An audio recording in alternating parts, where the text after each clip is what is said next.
আমরা যে কোনো একটা অপশন নিচ্ছি, এটা কি বলা আছে, which of the following has fraction in ascending order, এটা অ্যাসেন্ডিং অর্ডার। আমরা অপশন এ থেকে নিচ্ছি, অপশন এতে কি আছে 2/3 প্রথমে, তারপরেরটা 3/5, তারপরটা হচ্ছে 7/9, আর এদিকে 7/9, 9/11, 9/11 আর 8/9, এরকম আছে। আমরা প্রথমটা 2/3, 2/3 উত্তর কত বলবো, 2/3 মানে 1/3 2 গুণ, 1/3 মানে 33.33 হয়েছে বললাম, 2/3 নেবেন খুব কাজে লাগবে। এটা কত, 2/3 মানে 66.66%। এবার 3/5, 1/5 মানে কত 20, তাহলে 3/5 মানে কত 60%, বোঝা গেছে।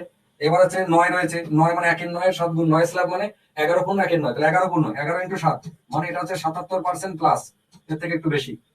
এবার 11 বেলায় আছে 1/11 9 গুণ, 1/11 মানে 9 পূর্ণ সামথিং, তাহলে 9 × 9 মানে 9 9 81, মানে এটা কত হবে 81% প্লাস। এর বেলাতেও 11 পূর্ণ 8/11 88% প্লাস, ঠিক আছে। তাহলে আপনারা বলুন সব থেকে ছোট কে, এখানে সব থেকে ছোট হচ্ছে এইটা 3/5, তারপরে 1 নম্বরে কে, 1 নম্বরে, তারপরে 66 এর 2 নম্বরে, তারপরে 77 এর 3 নম্বরে, তারপরে 81 এর 4, এর হচ্ছে 5। তাহলে সেই হিসেবে সাথে 1 কে আছে 2/3, এই 1/3 এর 5, 2/3 7/9, অপশন সি হচ্ছে উত্তর, ঠিক আছে।